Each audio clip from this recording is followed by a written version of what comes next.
my life just by existing. This nursing home will be your tomb." Those were the words of my son Ethan as he dragged me down the cold hallways of the Pines on my 72nd birthday. I never imagined the special outing he promised would end like this. Before we continue, subscribe to William's Revenge Stories. Hit the notification bell because we have new stories every day. Leave your like and tell us in the comments what city you're watching from. My name is Andrew Carter, and today, as I look at the old photographs in my new apartment in a quiet neighborhood, I still find it hard to believe that my own son, the person I dedicated 45 years of sacrifice to, could transform into the cruel man who locked me up as if I were trash. But to understand how we reached this point, I must return to that Tuesday, March 17th, 2024, the day of my 72nd birthday. I woke up that morning with the naive hope of an old man who still believed in a son's love. Ethan had called me 3 days earlier, unusually cheerful, promising he had prepared the best gift of my life. His voice sounded different, almost enthusiastic. I understand now that it was the excitement of someone about to free himself from a burden. "Dad, on Tuesday I'll pick you up at 10 inches the morning. Dress well, we're going somewhere very special," he had said. I remember perfectly how my heart filled with foolish hope. Maybe, I thought, we could finally reconnect. The last 5 years had been distant, ever since he inherited his mother's company, my late wife Beatrice, who passed away 7 years ago. That morning I bathed carefully, I shaved, I put on my best light blue shirt and the gray pants I saved for important occasions. I made coffee and waited by the window of my apartment in our wealthy downtown district, watching the street. At 10 o'clock sharp, Ethan's black Audi stopped in front of the building. I went down with a smile on my face. My son got out of the car, dressed in a dark suit and red tie. He hugged me briefly, a mechanical hug that I should have recognized as an alarm signal, but I was blinded by illusion. "Happy birthday, Dad. Today will be a day you'll never forget," he said with a smile that I interpreted as affection then. How right he was, though not in the way I imagined. During the 1-hour drive to the outskirts of the city, I tried to talk. I asked about Sarah, my 19-year-old granddaughter, about the business, about Natalie, his wife. He responded with monosyllables, his gaze fixed on the road. I attributed his silence to work stress. How naive I was. I noticed strange little things. Ethan constantly checked his watch, drummed his fingers on the steering wheel impatiently, and when I tried to turn on the radio, he practically slapped my hand to turn it off. "I prefer silence," he said harshly. I swallowed hard, uncomfortable, but I kept quiet. We started to climb a winding road into the hills. The landscape was beautiful. Trees on both sides, clear blue sky. But something in my stomach began to twist. We passed a sign that said the Pines Geriatric Residence, 2 kilometers. I thought maybe Ethan did volunteer work there, that he was taking me to see the place. My mind was still searching for innocent explanations. When the car stopped in front of a 3-story beige building with white bars on the windows, my confusion grew. "What are we doing here, son?" I asked, in the softest voice possible. He turned off the engine, took a deep breath, and for the first time, he looked me directly in the eyes. What I saw in that gaze froze my blood. Absolute coldness, contempt, almost relief. "Dad, this is your new home," he said with terrifying calm. Before I could process his words, he got out of the car, went around the vehicle, opened my door violently, and grabbed my arm forcefully. "Let's go. Don't make this hard." Went around the vehicle. "Ethan, I don't understand. What does this mean? Is this a joke?" My voice was trembling. He didn't answer. He just dragged me towards the entrance. I tried to pull free, but at 72 my strength was no match for his. At the reception, a woman in her 52nds in a white uniform greeted us with a professional but uncomfortable expression. "Mr. Carter?" she asked, looking at Ethan. He nodded. "Yes, I'm bringing my father Andrew Carter for permanent admission. Everything is already arranged." The words permanent admission exploded in my brain like fireworks of horror. "Ethan, what are you saying? I'm not sick." "I don't need to be here," I shouted, trying to break free. The receptionist looked at us uncomfortably, clearly used to these scenes. My son dragged me down a long hallway that smelled of disinfectant and institutional food. I was yelling, demanding explanations, begging him to listen to me. He remained silent, jaw tight, until we reached a small room with a single bed, a metal locker, and a window with bars overlooking a gray inner courtyard. He pushed me inside. Then, finally, he spoke, and his words were burned into my memory forever. "Listen to me closely, Dad, because this is the last thing I'll ever say to you. You're worthless now. You are human waste that only contaminates my life with your existence. Every time I see you, every call from you, every obligatory visit, reminds me of everything I could have if you didn't exist. This nursing home is where you belong. Here you will rot until death finally has mercy on me and takes you. I stood paralyzed, unable to breathe. My own son, whose diapers I changed, whom I taught to ride a bike, for whom I worked 70 hours a week for years to pay for his education at the best private prep school in the city, investing $150,000, was looking at me with a hatred I had never seen directed at me. Before I could answer, Ethan advanced towards me and began to rip my belongings away. He took my cell phone from my pants pocket. You won't need this. He took my wallet with my ID, my bank cards, the pictures of Sarah I always carried. Not this either. He even took off the wristwatch Beatrice gave me for our 30th anniversary. Ethan, please, son, let's talk. Whatever I did to upset you, I'm sorry. We can fix this, I begged, tears starting to roll down my cheeks. He laughed, a cruel, hollow laugh, empty of any humanity. Fix it? There's nothing to fix, old man. You just stopped being useful. Goodbye, Dad. Enjoy your living tomb. He left the room and locked the door from the outside. I stood there, in the middle of that cold cell, listening to his footsteps fade down the hall, then the sound of his car engine starting, and finally, silence. I let myself fall onto the bed, my heart shattered into 1,000 pieces. But something strange happened in that moment of absolute despair. My civil engineer's mind, trained for 50 years to analyze structures and problems, began to work with unexpected clarity. I didn't cry uncontrollably. I didn't scream anymore. Instead, I closed my eyes and began to remember, to observe, to record every detail of what had just happened. Ethan's exact words, his body language, the way the receptionist seemed uncomfortable, the fact that my son had said everything is already arranged, as if he had planned this in advance. I opened my eyes and observed the room methodically. The barred window, the locked door, the total absence of my belongings. This was not a misunderstanding. This was a precisely executed plan.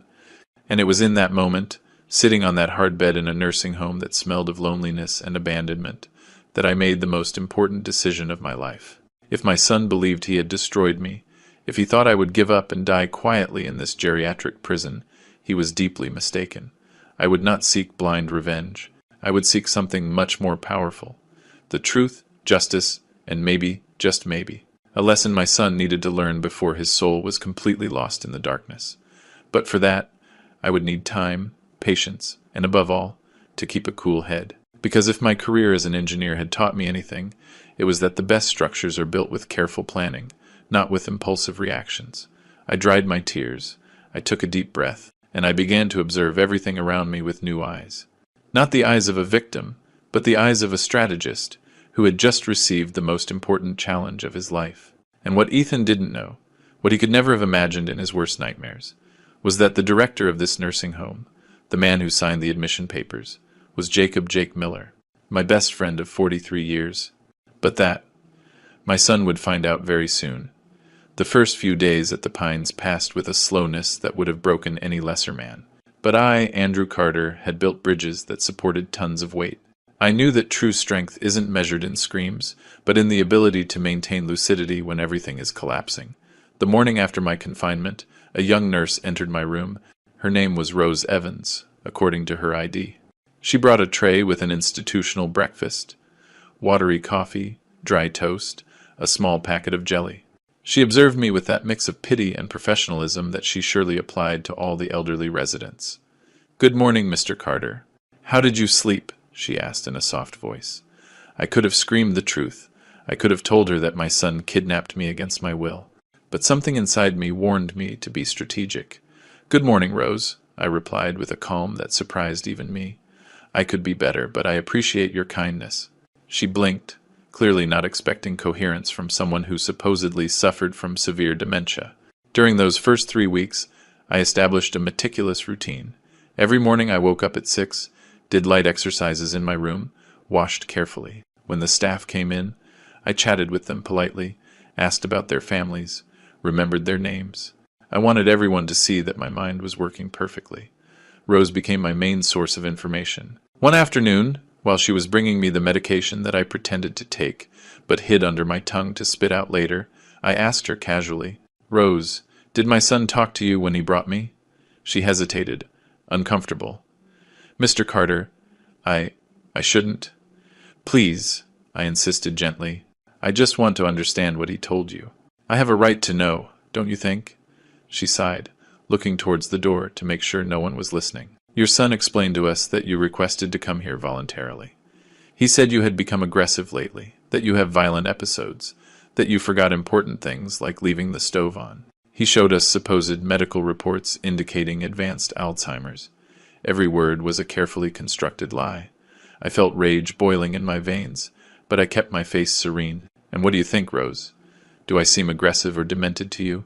She looked me directly in the eyes for the first time. Honestly, Mr. Carter, you are the most lucid and kind patient we have in this wing. That's why your file confuses me so much. I smiled sadly. Thank you for your honesty. It means more than you can imagine. During the long, lonely nights, my mind traveled to the past, searching for answers. Where had I failed as a father? I clearly remembered the day Ethan was born, the 22nd of June, 1979. Beatrice was sweating, exhausted after 14 hours of labor. When the doctor placed that tiny baby in my arms, I cried with happiness. You will be a great man, I whispered to him. I promise you. I fulfilled that promise with absolute sacrifice. I worked from 6 inches the morning until 9 at night, 6 days a week. Every dollar I earned as a civil engineer, I invested in giving Ethan the best. Education at the top private prep school, which cost $3,500 a month. Piano lessons, swimming, advanced English, educational trips to London. Adding it all up, I invested $150,000 in his education. But now, analyzing with painful clarity, I saw the mistakes. When Beatrice died 7 years ago from pancreatic cancer, Ethan inherited her textile import company, valued at $500,000. I insisted he take it, thinking it would give him stability. Instead, it gave him power he didn't know how to handle. The changes were gradual. First, the visits became less frequent. Then, the conversations became transactional. Dad, I need you to sign these papers. Dad, lend me $40,000 to expand the business. I always agreed, blinded by paternal love. 5 years ago, when Ethan turned 40, I noticed he was different. More arrogant, materialistic, obsessed with appearances. He drove expensive German cars, wore Italian suits, dined at restaurants where a meal cost $200. When I asked him if everything was okay financially, he responded with irritation. I'm perfectly fine, Dad. Stop treating me like a child. The clearest sign came 2 years ago. Sarah, my granddaughter, came to visit me crying. Grandpa, Mom, and Dad are fighting all the time about money, Dad says. He says that you're a burden, that when you're gone, he can sell your properties and live comfortably. I consoled her, thinking they were words spoken in a moment of stress. How naive. Now, locked in this cold room, the pieces of the puzzle fit together with brutal clarity. Ethan didn't admit me for medical concern. He admitted me because I am an obstacle between him and my estate. The 3 commercial properties in a prime downtown area, which I bought with decades of work, valued at $800,000. The $300,000 in investments, the bank accounts with savings I accumulated by living modestly. One afternoon, the 10th day of my confinement, I had a revealing conversation with Linda, another nurse in her 60 seconds. She was cleaning my room while I looked out the barred window. Mr. Carter, Linda said suddenly, I've been working in nursing homes for 32 years. I've seen everything. And let me tell you something. You don't belong here. Your gaze is too clear. Your movement's too steady. What is really going on? I turned to her, evaluating if I could trust her. I decided to risk it. Linda, my son brought me here against my will. He took everything from me. Phone, documents, money. He told the staff I'm demented. But, as you can see, I'm not. She nodded slowly. I figured, do you have family who can help you? Friends? I have a granddaughter, Sarah. But Ethan probably told her I'm traveling or something. She's studying at the university. She has no way of knowing where I am. I paused.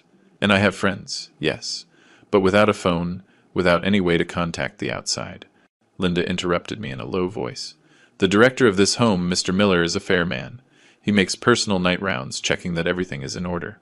Maybe if you talk to him. My heart leaped. Jacob Miller.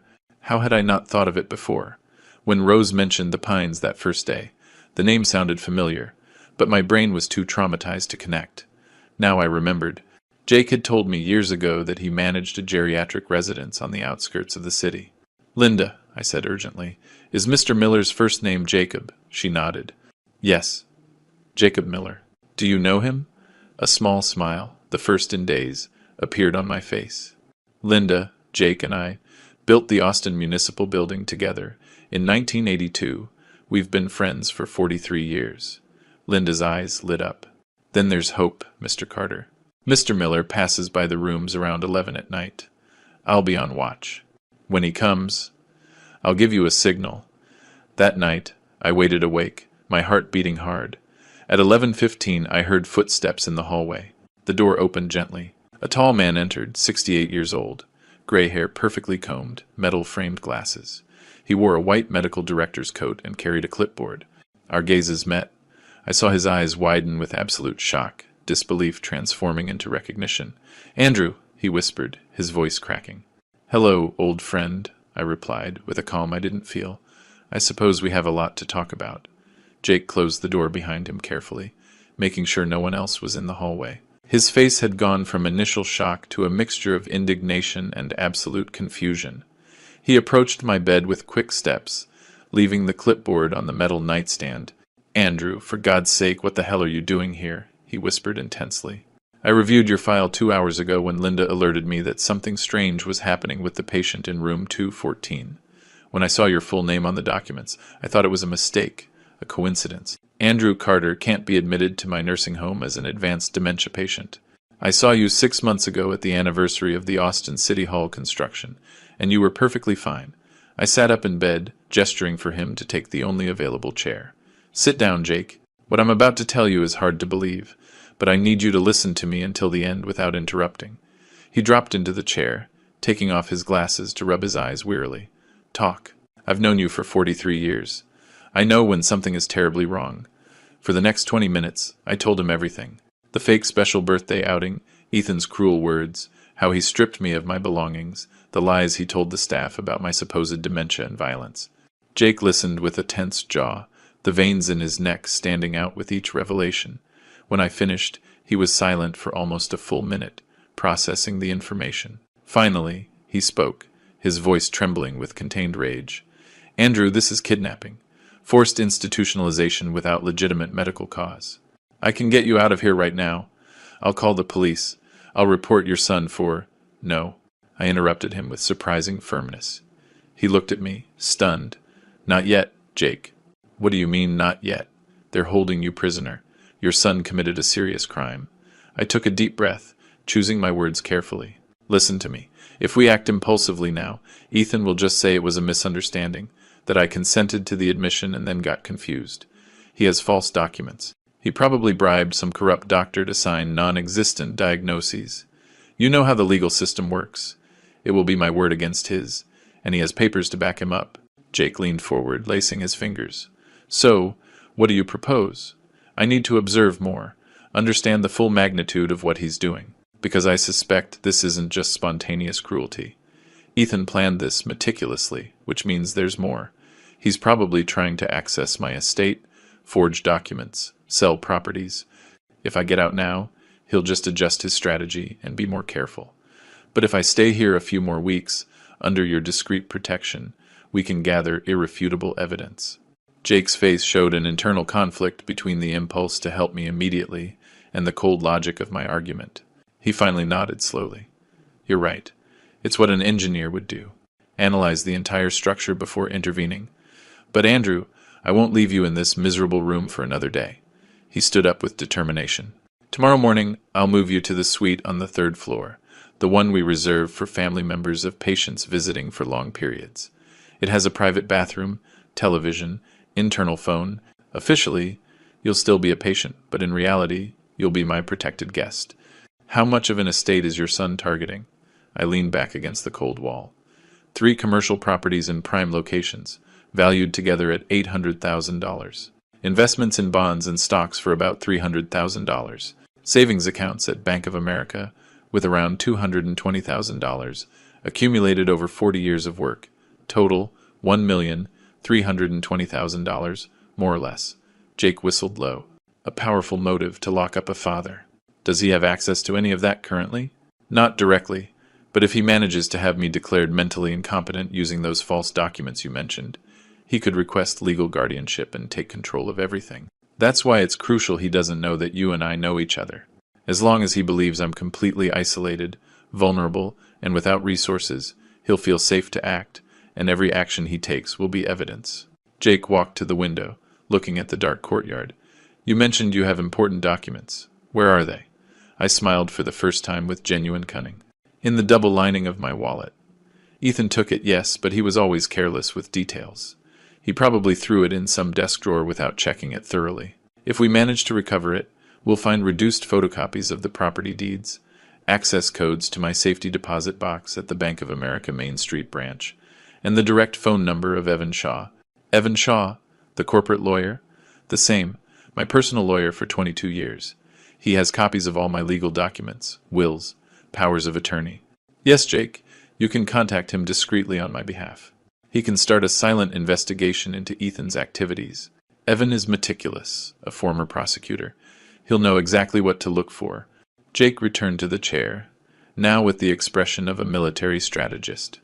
All right, this is what we'll do. First thing tomorrow, I'll move you to the suite. I'll tell the staff you need special isolation due to nocturnal agitation episodes that require direct supervision. That will justify me visiting you frequently without raising suspicion. I'll provide you with a basic cell phone that only you and I will know about. From there, you can contact Evan. Perfect. But there's something more important, Jake. I need you to document everything about my admission, the absence of a legitimate prior medical evaluation, the statements Ethan made to the staff, any irregularity in the paperwork. If this eventually goes to court, we'll need institutional proof that this was fraud from the beginning. He nodded vigorously. I have full access to the files. I can make copies of everything without anyone noticing. Furthermore, I'll install a small security camera in your new room, officially for medical monitoring. In reality, it will record anything we need. We were silent for a moment, processing the magnitude of what we were planning. Finally, Jake spoke, his voice thick with emotion. Andrew, when we worked together in Austin, building that municipal building in 1982, we were young. You were 30, I was 26. We spent 18 months mixing concrete under the scorching sun, welding beams 4 meters high, sleeping in shared barracks. We shared bottles of cheap wine, stories of our wives, dreams of the future. You taught me that the foundation of any solid structure is integrity. I never forgot that lesson. I felt a lump in my throat. And you taught me that true friendship is tested not in moments of celebration, but in moments of crisis. Jake extended his hand. I gripped it tightly. You'll get out of this, brother. Not just free, but victorious. Your son will learn that he completely underestimated the man he tried to bury alive. I'm not looking for destructive revenge, Jake. I'm looking for educational justice. I want Ethan to understand the consequences of betraying trust, of valuing money over humanity. If there is any possibility of salvation for his soul, it must come through facing the complete truth of what he did. Jake stood up, picking up his clipboard. Then we'll help him find that truth, even if it hurts him. Rest now, Andrew. Tomorrow your real liberation begins, even if Ethan doesn't know it yet. When the door closed behind my friend, I lay back on the bed, feeling something resembling hope for the first time since my kidnapping. I was not alone, I was not helpless, and most importantly, I had time to build a response as solid and unshakable as the bridges I designed for half a century. Ethan thought he had defeated me in a single move, but real chess is played in many moves, with strategic patience, and I had just moved my first important piece. The next morning marked the beginning of my transformation from victim to strategist.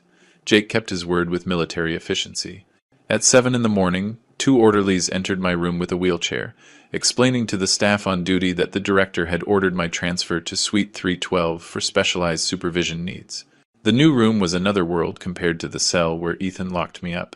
It was almost 30 square meters, with a large bed, a small brown leather sofa, a wooden desk, a flat-screen TV, and large windows without bars, overlooking a garden with rose bushes. The private bathroom included an adapted shower and a vanity with a full mirror.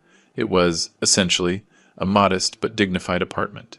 Jake appeared 20 minutes later, locking the door from the inside. From his medical bag, he extracted a basic Nokia cell phone, a charger, and a small notebook. The phone is registered in the name of the Asylum Foundation. Impossible to trace to you. It has a prepaid balance for 200 hours of calls. Use it exclusively for essential contacts. I took the device with hands that trembled slightly with contained emotion. Technological freedom after weeks of absolute isolation. Jake, I have no words to thank you. He waved it off. Brothers don't thank each other, they support each other. Now, let's talk strategy. You need to contact Evan Shaw as soon as possible, but first, we must consider what exact information you need him to investigate. I sat at the desk, opening the notebook to a clean page. My engineer's brain was shifting into structural planning mode.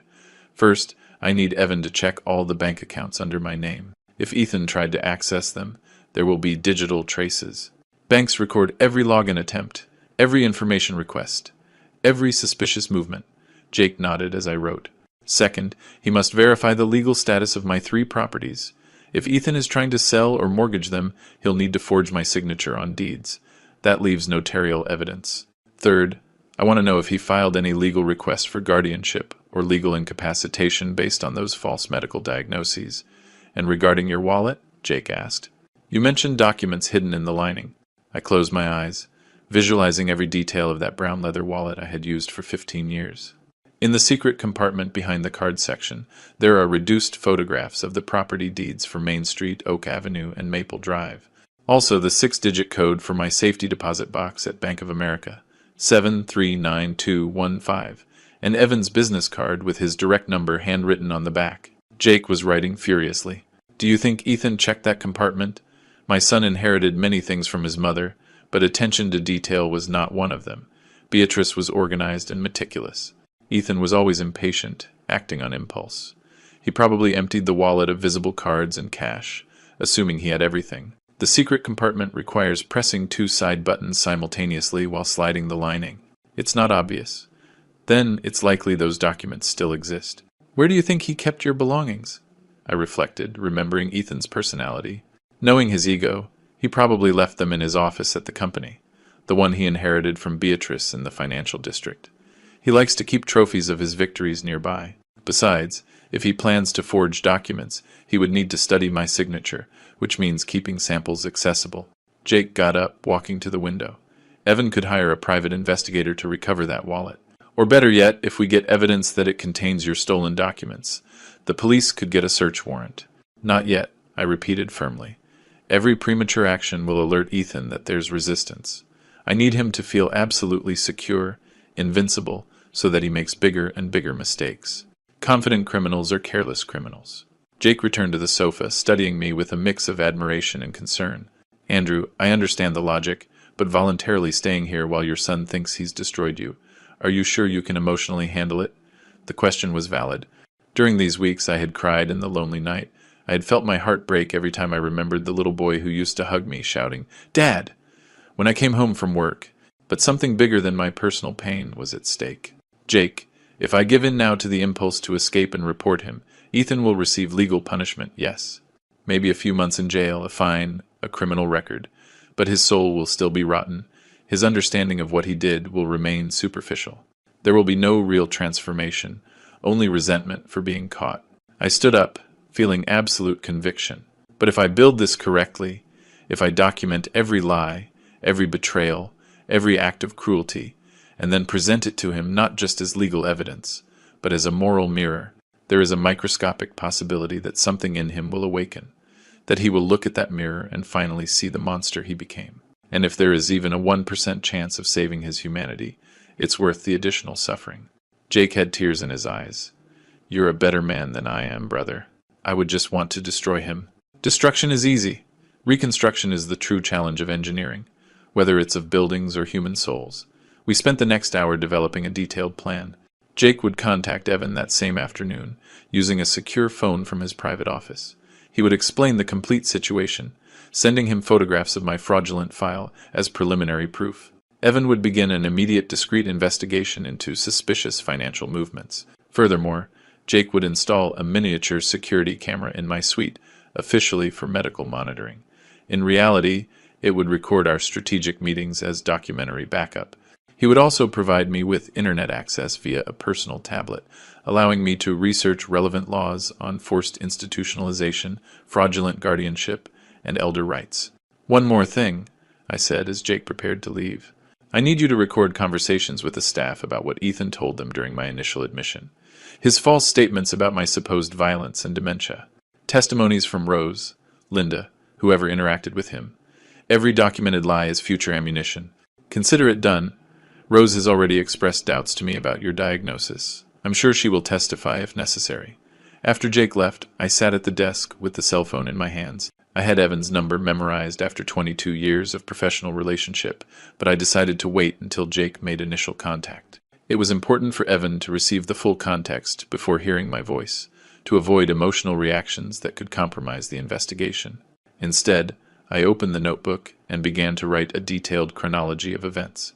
Exact date of my admission, Tuesday the 17th of March 2024. Approximate time, 11:30 inches the morning. Ethan's exact words, "You're worthless now. You are human waste that only contaminates my life with your existence." Every detail, every gesture, every potential piece of evidence. I also wrote reflections on my history with Ethan, the beautiful moments. His first day of school when he was 5, crying, clinging to my leg, until I convinced him he would be brave. His university graduation with honors in business administration, the pride I felt. His wedding to Natalie, dancing the waltz awkwardly, while I laughed. The birth of Sarah, when he called me at midnight, shouting excitedly, "Dad, you're a grandpa!" But also the dark moments I ignored out of blind love. When I caught him at 16 stealing money from Beatrice's wallet. When he brutally fired a housekeeper for accidentally breaking an expensive plate. When he mocked a beggar on the street in front of Sarah, teaching her contempt. The signs were always there. I just refused to see them, blaming stress, outside influences, anything except accepting that my son was developing corrupt values. That night, lying in the comfortable bed with clean sheets, I looked at the ceiling, thinking about Beatrice. If she were alive, would she have prevented this? Or would Ethan have betrayed her too, to inherit faster? The second option terrified me more. My phone vibrated. A message from Jake. Contacted Evan. He's coming tomorrow disguised as a social consultant. Get ready. I smiled in the darkness. The chess pieces were beginning to move. Evan Shaw arrived at the nursing home at exactly 10 in the morning the next day, dressed in a discreet gray suit and carrying a black leather briefcase that identified any corporate consultant. He was 55 years old, with perfectly cut salt and pepper hair and that penetrating gaze of a lawyer who had spent 20 years in the prosecutor's office before establishing his private practice. Jake personally escorted him to my suite, introducing him to the staff as a specialist in geriatric patient rights conducting a quality audit. No one questioned the explanation. When the door closed behind them, Evan dropped all professional pretense and hugged me tightly. "Andrew, my God." When Jake told me on the phone yesterday, I was up all night. I couldn't believe Ethan was capable of something like this. His voice cracked slightly. He took a deep breath, regaining his composure. "Sit down. I have a lot to report to you, and none of it is good." The three of us settled around the desk. Evan opened his briefcase, extracting a thick folder with documents marked with colored tabs. His meticulous organization was legendary among his clients. "Let's start with the bank accounts," he said, opening the blue section. "Your son tried to access your 3 main accounts at Bank of America using powers of attorney that he fabricated himself. He forged your signature on notarized documents, claiming you granted him full legal power over your finances due to progressive cognitive decline. Luckily, your branch manager, Vincent Ortega, has known you personally for 18 years. He found the signatures suspicious and temporarily blocked access. Requesting additional verification, I felt relief mixed with horror. Vincent saved me without knowing it. Does Ethan know he was blocked? Yes. According to Vincent, your son made a furious scene at the branch 10 days ago, shouting that it was a family emergency, that he needed the funds for your urgent medical treatment. Vincent held firm, explaining that bank protocol requires personal confirmation from the account holder in cases of such significant changes. Ethan threatened to sue him. Jake intervened, his voice laced with contempt. So he's been actively trying to steal for more than 2 weeks. It wasn't a momentary impulse. It's a planned campaign. Evan moved to the yellow section. Now, the properties. Your 2020 model Mercedes-Benz was sold 3 weeks ago to a used car dealership in a suburb for $15,400. Ethan used a copy of the vehicle's documentation that he apparently had access to, signed as your proxy, and received payment in cash. The dealership didn't verify properly because the transaction looked legitimate on the surface. My car, I murmured. I bought that Mercedes to celebrate my 70th birthday. A gift to myself after decades of austerity. Is it recoverable? Difficult. It's already been resold to a third-party buyer. We could litigate, but it would take years. Better to use it as criminal evidence of misappropriation. Evan continued, his face growing grimmer. But here is the truly alarming part. Your commercial property on Main Street is in the process of being sold. Ethan found a buyer willing to pay $400,000. He already signed a purchase agreement, again using forged documents. The final closing is scheduled for 6 weeks from now, before a notary. If that goes through, you'll lose a property valued at almost $500,000. The air left my lungs. How do we stop that? By filing a formal complaint with the Notary Association. I've already drafted the document. I just need your signature authorizing me. The notary is obligated to verify the seller's personal identity before closing. When he discovers the fraud, not only will the sale be canceled, but there will be documentary evidence of the attempt. I took the pen Evan extended to me, signing with a trembling but determined hand. What else? Evan exchanged a significant look with Jake before opening the red section. Andrew, your daughter-in-law, Natalie, visited this nursing home exactly 2 weeks ago. She spoke with Dr. Ramirez, the general practitioner here. Jake nodded gravely. I reviewed the notes from that conversation yesterday. Natalie tried to convince Dr. Ramirez to increase your psychiatric medication, specifically strong antipsychotics that would induce genuine confusion and cognitive decline. She claimed you were dangerous, that you had threatened violence. They wanted to actually turn me into what they claimed I already was, I whispered, feeling nauseous. Dope me until the lie became reality. Exactly. Fortunately, Dr. Ramirez is an ethical professional. He refused the request, explaining that he only prescribes medication based on direct medical evaluation, not family requests. But here's the worst part. Jake took a small recorder from his pocket. I have the facility's common areas monitored for security. Natalie didn't know there was a microphone in the waiting room. Listen to this. He pressed play. Natalie's voice emerged, crystal clear and unmistakable. Doctor, understand the situation. My father-in-law is obstructing our financial plans. As long as he's lucid, he can block transactions. If you could just help him be calmer, more confused, we would make a generous donation of $5,000 to this home. No one needs to know the details. Dr. Ramirez's voice responded coldly. Ma'am, what you are suggesting is bribery to commit medical malpractice. I must ask you to leave my office immediately. The sound of hurried footsteps, a door slamming violently. Jake turned off the recording. Documented bribery attempt, Evan said with dark satisfaction. This is a serious felony. Natalie could face up to 4 years in prison. I remained silent, processing the depth of the conspiracy. It wasn't just Ethan acting impulsively. It was a coordinated operation with Natalie to chemically incapacitate me, illegally, while systematically stealing everything I worked for over half a century. Is there more? I asked, though part of me feared the answer. Evan nodded heavily. Ethan filed a preliminary judicial request to have you declared legally incompetent. He used the false medical diagnoses he obtained.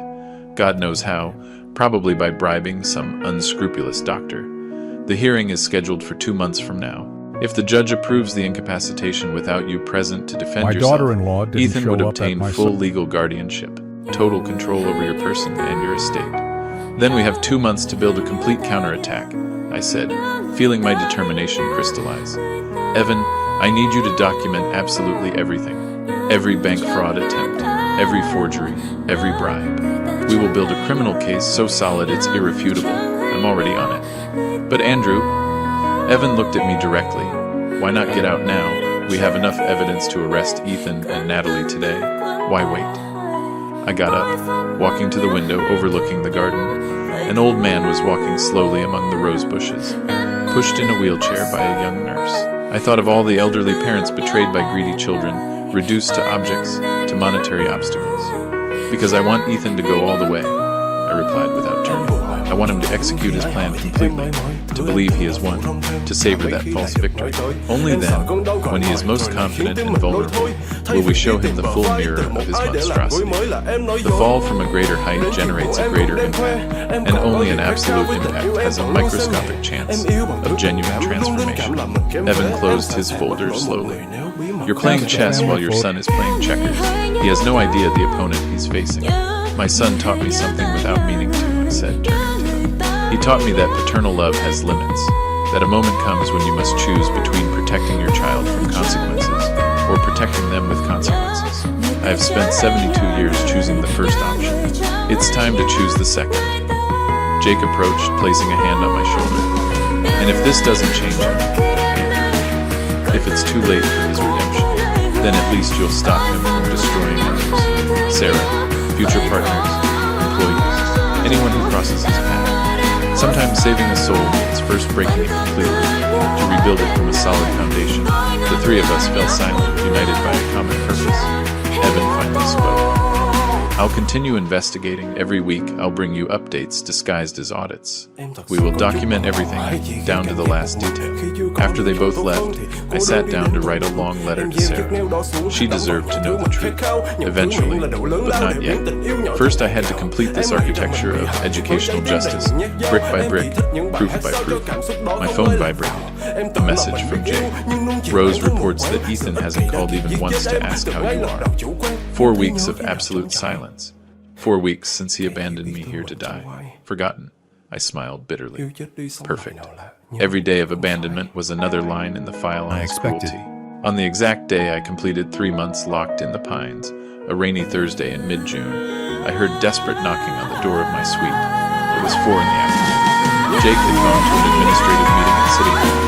I was reading legal reports Evan had left me that morning when he knocked on my assistant. Grandpa, I know you're in there. Please, open up. My heart stopped. Sarah. It was Sarah's voice, loaded with anguish and determination. I got up so fast I momentarily felt dizzy, running to the door. I pulled it open. There was my grandmother, soaked by the rain, dark hair stuck in her face, eyes red from crying.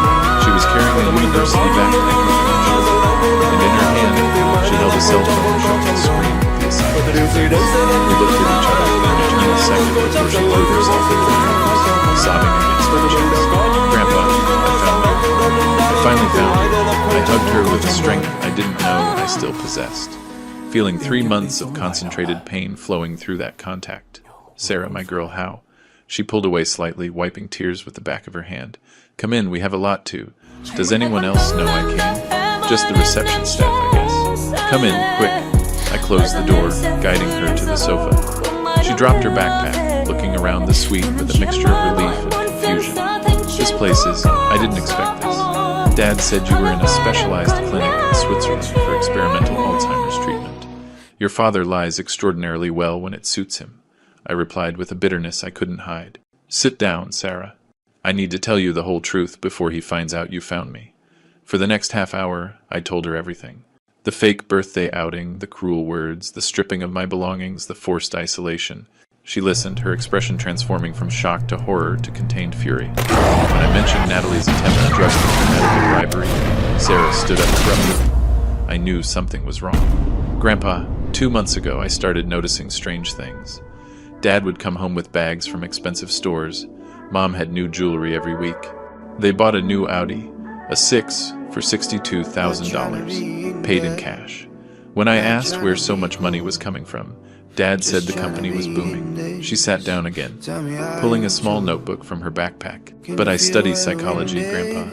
I know how to recognize behavioral patterns, so I started documenting. She opened the notebook, showing me pages filled with cramped handwriting.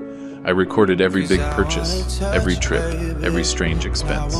I took the notebook, reading with growing astonishment. Sarah had documented meticulously. April 3rd, trip to Dubai. 5 days, luxury hotel. Estimated $8,000. April 16th, Mom buys a diamond necklace. $18,000 according to a phone conversation I overheard. April 29th, Dad buys a Rolex Submariner. $13,000. The list went on, page after page. At the end, Sarah had calculated the total, $123,000. Sarah, this is pure gold as evidence. How did you know to look for me here specifically? She smiled sadly. 3 weeks ago, I tried to call you. Your number was disconnected. I went to your apartment, empty, mail piling up. I confronted Dad. He repeated the Switzerland story, but something in his eyes. I knew it with absolute certainty. She leaned forward, intensely burning her gaze. I started investigating on my own. I went through his office one night when he went out. I found documents, papers with your signature that looked weird, different. And I found payment receipts to this residence. 3 months prepaid for $3,600 total. And then nothing, as if they had just abandoned you here, waiting for you to simply disappear. My throat tightened with emotion. You risked a lot, snooping like that. If your father had caught you, I don't give a damn what Dad thinks, she said with uncharacteristic vehemence. You're my grandfather, the only one who taught me real values, who listened to me when everyone ignored me, who paid for my university when Dad said it was an unnecessary expense because women just get married anyway. I owe you everything. Tears were rolling freely down my face now. Sarah, you have to listen to me carefully. What I'm about to ask you is difficult, maybe impossible, but it's crucial. She nodded seriously. Anything, Grandpa. I need you to go back home and act as if nothing happened. You cannot reveal that you found me. You cannot confront your father. I need you to be my eyes and ears on the outside, documenting your parents' every move, while I build a solid legal case against them. I saw the conflict in her expression. You want me to pretend everything is normal while I know they have you prisoner here? I'm not a prisoner anymore, I explained. The director of this home, Jacob Miller, is my best friend of 43 years. He's protecting me, helping me gather evidence. I have a lawyer working on the case, but we need more time, more proof. If we act prematurely now, your father might escape the full consequences. Sarah processed the information, biting her lower lip as she had since she was a child when she was thinking of it. So, this is a trap. You're letting Dad think you won while you prepare a counterattack. Exactly. But, Sarah, you must understand something. This will end with your father facing serious criminal charges. Prison, probably. Your mother, too. Can you live with that? She looked at me without flinching. Grandpa, a month ago, I heard Mom say on the phone, the old man should just die quickly and save us the trouble. She was talking about you. My own father calls you human waste when he thinks no one is listening. They're not my parents anymore. They are greedy strangers using your money to live out luxury fantasies while you rot. So yes, I can live perfectly fine with watching them pay. I hugged her again. You are stronger and braver than I was at your age. But this will be painful. Seeing them daily, faking family love while you know the truth. I've already been living it for weeks, she replied. At least now I'll have a purpose. What specifically do you need me to document? We spent the next hour strategizing. Sarah would continue her detailed expense journey. She would try to photograph documents if she got access to Ethan's office again. She would record conversations when possible using the recording app. She would report any strange meetings, suspicious calls, unusual behavior. Also, I added, keep in touch with my close friends. Philip Reed, Marcus Torres, people who have known me for decades. Ask them to write testimonial statements about my historical mental state, confirming I never showed signs of dementia or violence. Those testimonies will destroy your father's false diagnosis. Sarah was writing furiously in a new notebook I took out. How often do we communicate? Use this number. I wrote my secret phone number on a piece of paper. Memorize it, then destroy the paper. Call me only from private places, never from your house where they might hear you. The university library, public restrooms, parks. Vary the locations. She memorized the number, repeating the digits until she mastered them, then tore the paper into tiny pieces and flushed them down the toilet. When she returned, her expression was that of a soldier accepting a dangerous mission. One last thing, Grandpa. What happens to me at the end of this? When Dad and Mom are arrested, where do I end up? Sarah, you are innocent. You are a victim of their lies too. Whatever happens, I will protect you. I have resources, properties, investments that your father couldn't touch. Your education is secure. Your future is secure. You will never be alone. She cried silently, squeezing my hands. Thank you, Grandpa, for everything. For not giving up. We Carters don't give up, I replied with a small smile. Your grandmother Beatrice taught me that, and now you remind me. Sarah stayed for another half hour before the rain subsided. When she finally prepared to leave, she hugged me one last time. I'll get you out of here soon, Grandpa, I promise. You already did, my girl. You gave me back hope and purpose. That's worth more than physical freedom. I watched her walk away down the hall, backpack on her shoulder. head held high. In her, I saw the future, redemption, proof that not all was lost. If my bloodline produced a monster like Ethan, it also produced an angel like Sarah. That night, lying in the dark, I reflected on the strange balance of the universe. I lost a son, but I gained a warrior granddaughter. And maybe, just maybe, at the end of this painful road, I would get some part of that son back too. Or, at least, save his soul from total damnation. The last week of June marked the definitive turning point for my strategy. 3 months exactly since my forced admission, and every piece of the puzzle finally fit together with the precision of a Swiss watch. Evan arrived that Monday at noon with a briefcase, noticeably heavier than on previous visits, his face displaying a mix of professional satisfaction and moral disgust. "Andrew, we have everything," he announced, dropping the briefcase on my desk with a heavy thud. "Absolutely everything needed to legally bury your son. The question is no longer if, but how long you want him to suffer before we have." Jake entered moments later, locking the door. We had synchronized these meetings like a military operation. The three of us sat down as Evan unfolded folders organized with numbered tabs from 1 to 15. "Let's start with the most recent bombshell," he said, opening folder number 1, confirmed via private investigator. Ethan stopped paying the nursing home after exactly the initial 3 prepaid months. $3,600 was the total he paid out. After that, absolute silence. He expected the administration to simply transfer you to an overcrowded public facility or, even worse, leave you on the street when they couldn't contact him. Jake intervened, his voice thick with disgust. "Indeed. We received 3 administrative calls trying to contact Ethan about payment renewal. All went straight to voicemail. He intentionally avoided responding, assuming we would just get rid of the problem automatically. Premeditated abandonment," I commented coldly. "Add it to the file." Evan nodded, making a note on his tablet. Folder 2, audio recording of Natalie attempting to bribe Dr. Ramirez with $5,000 to psychiatrically medicate you. "I have an official certified transcript. Medical bribery. Penalty, up to 4 years in prison," he continued methodically. Folder 3. Forensic analysis of bank documents proves the signatures on the powers of attorney submitted by Ethan were forged. I hired 3 independent handwriting experts. All 3 agree. Crude imitations of your authentic signature. Here are the technical reports with digital overlays showing discrepancies in stroke pressure, angles, proportions. Sarah had sent me a photograph of one of those false documents. Seeing it now, under professional analysis, was unsettling. My son had practiced my signature dozens of times to create a convincing version for an untrained eye, but modern technology revealed every microscopic irregularity. Folder 4, Evan proceeded. Fraudulent sale of your Mercedes-Benz. I have a sworn statement from the dealership confirming Ethan presented himself as your legal proxy. He used documentation that appeared legitimate. He received $15,400 in cash, which he never declared on his taxes. Tax evasion added to misappropriation. Jake whistled low. "How many crimes are we up to?" 7 different ones so far, Evan replied without looking up from his notes. Folder 5. Attempted sale of the Main Street property. I contacted the notary designated for the closing. He confirmed an appointment scheduled for July 23rd, exactly 3 weeks from today. Ethan already signed the purchase agreement using forged documents.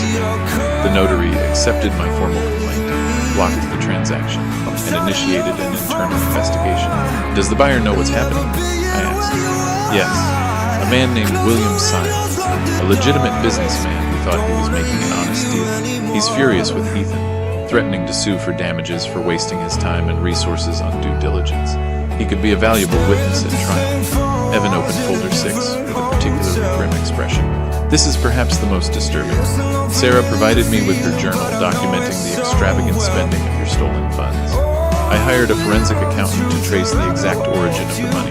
Results: Ethan sold your Mercedes for $15,400 cash. He withdrew $48,000 from a joint savings account you had with Beatrice, an account he inherited when she died but legally was not supposed to touch until your passing, according to the will's clauses." I felt a stab in my chest. That account was for Sarah. Beatrice and I established it specifically for our granddaughter's university education. I know. I read Beatrice's will. Clause 17, paragraph 3. Funds are to remain untouched until the passing of my husband. at which time they will be transferred in full to our granddaughter Sarah Carter for her higher education. Ethan violated his own mother's testamentary will. Jake stood up, walking to the window with his hands in his pockets. How can someone fall so low, not only betraying his father, but also desecrating the memory of his mother? Greed dissolves bonds that love build, I said quietly. Continue, Evan. Folder 7. Testimonial statements that Sarah collected following her instructions. Philip Reed, your bridge partner of 25 years, confirms you play complex games, memorizing every card play. Marcus Torres, your gym partner, testifies you completed the Chicago Marathon, etc. Doctor Alice Mendoza, your primary care physician, provides a complete medical history showing zero signs of cognitive exams as of last February, 1 month before your admission. Medical evidence completely contradicts the fraudulent diagnosis presented. Exactly. Folder 8. Complete financial tracing of Natalie's expenses for the last month. Trips to Dubai and Paris, $12,000. Audi A6, $62,000 paid in cash. Various jewelry, $23,000. Designer clothes, $8,000. Luxury restrooms, $7,000. Electronics, $4,000. Total documented by Sarah, $123,000. Evan, Andrew, your son spent almost as much in 4 months of frivolity. Stolen money.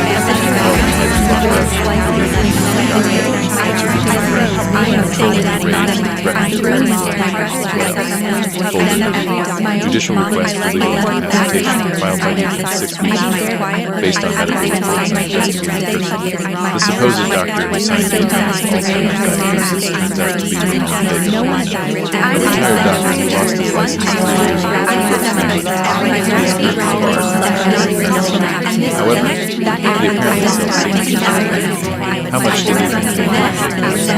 According to bank records, via voluntary court $2,500 transferred from Vegas on March 8th, 9 days before his admission. Payment for a false diagnosis, documented folders of 10 forensic psychological evaluation request for identity, evaluating my current cognitive function,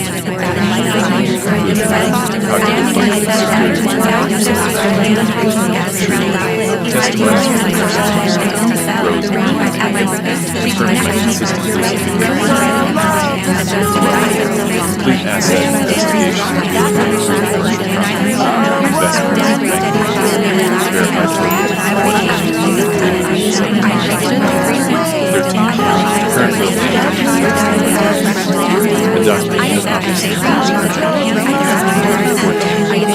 photographic timeline Sarah showing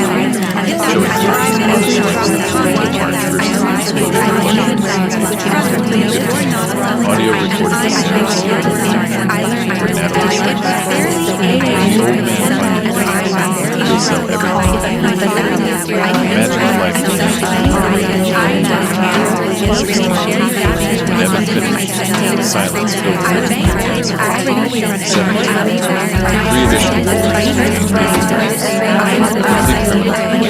a restraining order and a new will. 18.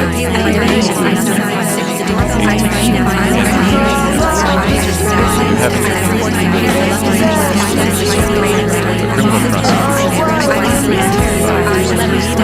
Adding he would lose his company, reputation, family, everything. Are you absolutely sure of what you're saying?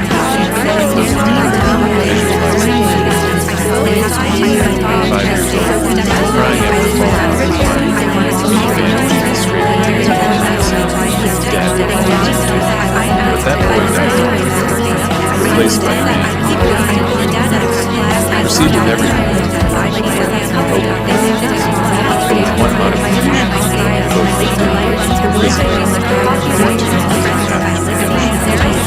If Ethan demonstrates genuine change in $500 service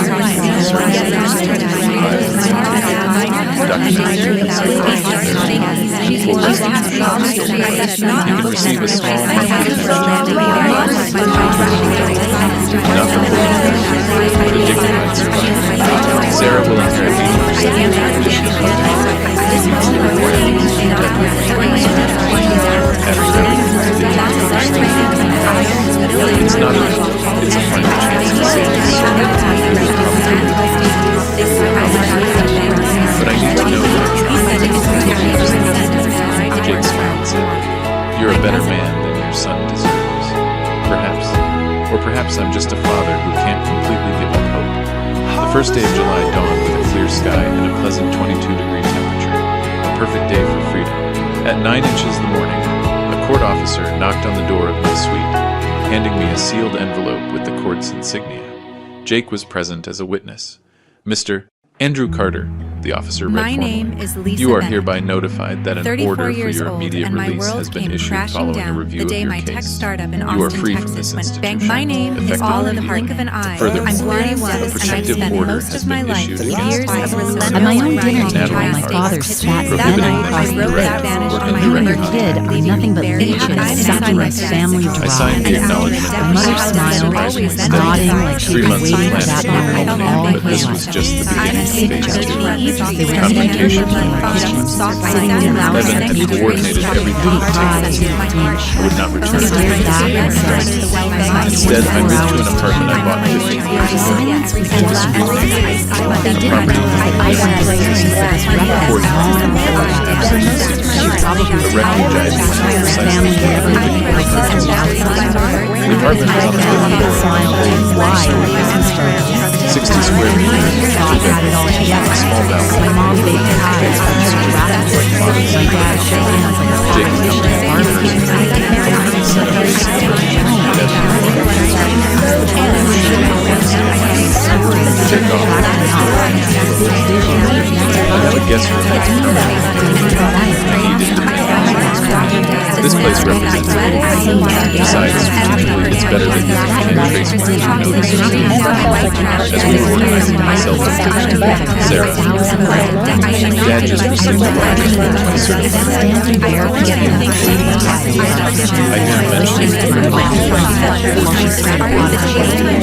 I think you're coming. That's right. Stay alert and stay safe. Don't push. No matter what. 5 minutes later, Evan said, "4 criminals inside one to the another to the a third to the and a fourth to the a preventive reason is also So hard on everyone to shine, but I used to lie awake in my bedroom staring now at comes the my interesting daughter, wondering if anyone I didn't on what I At 11 in the morning, Rose called me. "Mr. Carter, the man who comes to your son taking a ride down the street." The man was yelling at himself, threatening to sue. He explained that he is but he doesn't accept the answer. Last week, the doctor he becomes violent. Grandpa, Dad, throwing at his he's yelling at some of the traders that this is his mom's Dad tried to talk away from him, but obviously it's disappointing.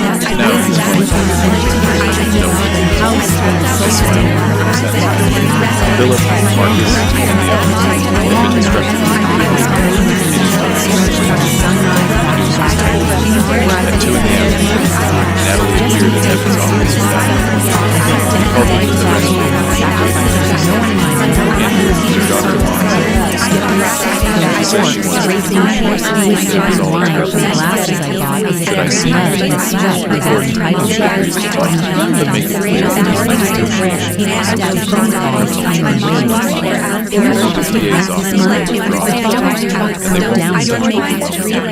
Evan saw her briefly. As he told me later, Natalie alternated between tearful pleas and veiled threats. Andrew is senile, confused. We were just trying to protect him. This is elder abuse, manipulated by you. Evan simply handed her a copy of the audio recordings where she tried to bribe Dr. Ramirez and talked about waiting for the old man to die. Natalie staggered out of the office. The real blow came at 4 p.m.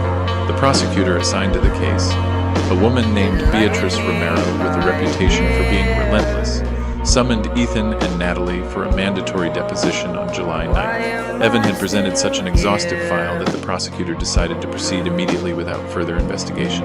Sarah sent me a photograph of the summons that Ethan left on the dining room table. On it, a list of preliminary charges: illegal forced institutionalization, forgery of public documents, attempted bank fraud, misappropriation, bribery of a medical official, violation of a testamentary will, tax evasion. 7 serious felonies that, combined, could result in 8 to 10 years in prison. That night, settled in my new apartment, I made chamomile tea while reviewing the documents Evan left. The new will was ready for my signature, completely drafted. Sarah would inherit $800,000 in properties and investments. $200,000 would go to a charitable foundation for nursing homes. $150,000 to Jake in gratitude for his help. The rest would cover legal fees and an emergency reserve. Ethan received exactly $0 of direct inheritance. But, as I promised, there was the redemption clause. If he completed 60 monthly hours of community service in nursing homes for 5 consecutive years, attended weekly psychological therapy with verified quarterly reports, and restituted every stolen dollar through monthly payments, he could receive a survival pension of $1,200 a month, managed by a trust that Sarah would control. It was a generous offer, considering his crimes. He would probably reject it out of pride, but my conscience would be clear, knowing I extended a final hand. Paula came to visit me around 8, using public transport to avoid being followed. She brought homemade food she had prepared, a Spanish omelet, salad, freshly baked bread. We ate in silence initially, both processing the magnitude of what had been unleashed. "How are your parents?" I finally asked. She pushed food around on her plate. "Destroyed? Dad hasn't left his home office in hours. I hear him making frantic calls, probably looking for a lawyer willing to defend him. Mom packed a large suitcase. I think she's planning to go to her sister's in Barcelona. She's talking about divorce, about saving herself." "Rats fleeing a sinking ship," I commented without emotion. Sarah looked at me with bright eyes. "Grandpa, I know you did the right thing, but it still hurts. They're my parents, with all their horrible flaws. Part of me still remembers when Dad used to take me to the park, when Mom brushed my hair for school parties. Does that just disappear?" I took her hand across the table. "It doesn't disappear, Sarah. Those memories are real, part of who they were before greed corrupted them. But people change, not always for the better. Your pain is valid. Grieving for the parents they were doesn't mean you're betraying me or justice." She nodded, tears rolling. "Do you cry for Dad?" "Every night," I admitted. "I cry for the boy he was, for the man he could have been, for the relationship we lost. But that doesn't change what I have to do. Sometimes, the deepest love requires the hardest decisions." We stayed up until midnight, talking about the future. Sarah was considering a specialization in gerontology for the man he could have been, working for the relationship vulnerable elders from family abuse. But that doesn't change. Her passion was inspiring. When she left, I stood on the balcony, watching the silent square. Lampposts illuminated empty benches where, during the day, old men fed pigeons. I thought of all the elderly parents suffering similar betrayals in silence, without the resources or knowledge to defend themselves. My phone vibrated. A message from an unknown number. "Dad, it's Ethan. Please, we have to talk. This is a terrible misunderstanding. I love you. Call me." I blocked the number without replying. Then another message from a different number. "Andrew, it's Natalie." Ethan was confused. "I was trying to help you. Please, drop the charges. Think of Sarah." I blocked that one too. Evan had warned me they would attempt desperate emotional manipulation. I wouldn't fall for it. A third notification. An email from a lawyer representing Ethan requesting an urgent meeting to resolve the matter out of court before a public scandal. I forwarded the email to Evan with a simple note. "You answer." My answer is no. I finally went to bed past 1 in the morning, sleeping for the first time in months without nightmares of abandonment. Because now, the one who was abandoned wasn't me. It was my son, facing the consequences he built with his own cruel hands. On September 9th, 2 months after my release, the day of the preliminary court hearing arrived. Courtroom 3 of the Chicago Criminal Court, an imposing gray stone building in City Square. Evan picked me up at 8 a.m., reviewing the final strategy together during the taxi ride. "Remember, Andrew, stay calm no matter what Ethan or his lawyer say. Judge Martinez is known for valuing composure and coherence. We've prepared this meticulously, but your personal impression will be crucial. We arrived 30 minutes early. The room was still empty, rows of varnished wooden benches, a raised dais where the judge would preside, the national and state flags flanking the judicial seal. We took seats in the front row on the left side. Jake arrived 10 minutes later, dressed in a formal dark suit. Sarah entered alone, avoiding looking at me directly so as not to show obvious favoritism before testifying. At 9 o'clock sharp, the back doors opened. Ethan entered with his lawyer, a burly man in his 60 seconds named Richard Camps, known for defending lost causes with aggressive tactics. My son looked haggard, 20 years older than his 45. Wrinkled suit, deep dark circles, hands trembling slightly. Our gazes met for an endless second. I saw in his eyes a mixture of terror, rage, and something resembling a plea. I looked away. Natalie did not appear. Her lawyer, a young woman named Patricia Sands, submitted a medical certificate claiming an acute nervous breakdown that prevented her attendance. The judge frowned but accepted the temporary absence. Preliminary hearing in criminal case number 2024 to 3512. The People versus Ethan Carter and Natalie Carter. Charges: illegal forced institutionalization, forgery, fraud, misappropriation, bribery, and others. All rise. Judge Mercedes Martinez entered, a woman in her late 50s with silver hair pulled back, reading glasses hanging from a gold chain. Her reputation was fair but inflexible. She sat, adjusting the microphone. The prosecution may proceed with the presentation of preliminary evidence. Prosecutor Romero stood up, a woman of 40 with an imposing presence. For the next hour, she presented the case systematically. She projected a complete timeline on a large screen. March 17th, forced admission. Testimonies from Rose and Linda. Nurses testifying that Ethan described non-existent violence and dementia. Forensic analysis of forged signatures. The audio recording of Natalie trying to bribe Dr. Ramirez, played in the room at high volume. When Natalie's voice filled the room, saying $5,000 to medicate him stronger, I need him to be confused. I saw Ethan sink into his chair. Several spectators in the public gallery murmured indignantly.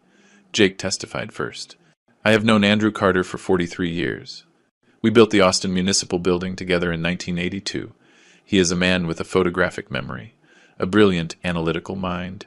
When I discovered he was admitted to my nursing home under a false diagnosis of dementia, I was horrified. For 3 months, I observed his daily behavior.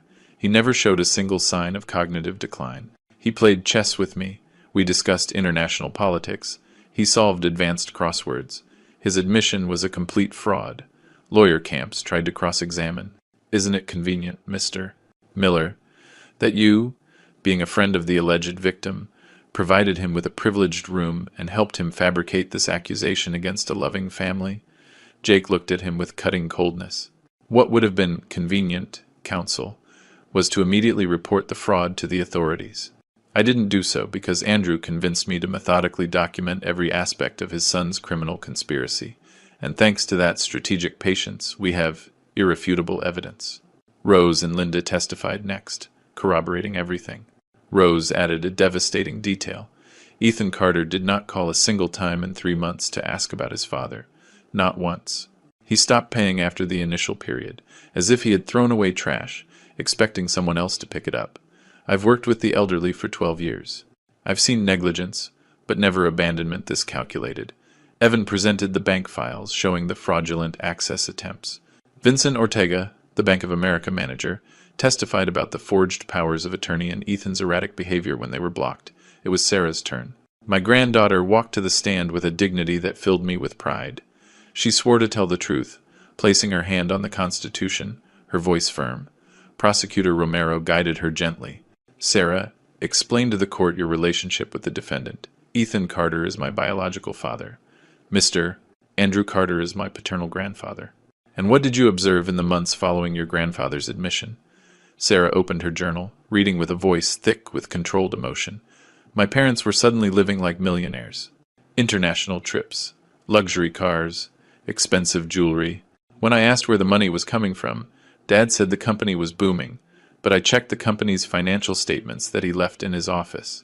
The company was losing money, not making it. So I began to document systematically. She presented photographs, receipts, notes, the verified total, $123,000 in 4 months. This money didn't come from honest work. It came from stealing from my grandfather while he was locked up, believing he was abandoned to die. Camps tried to attack.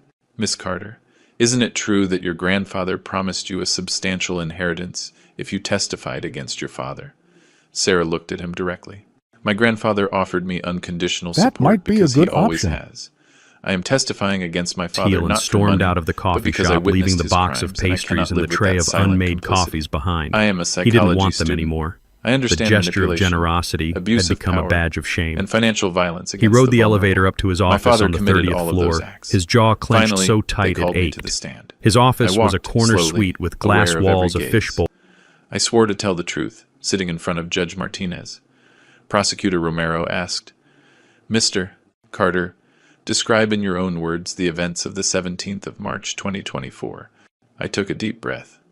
For the next half hour, I recounted everything chronologically. The promise of the special outing, the drive to the Pines, the brutal revelation, Ethan's exact words.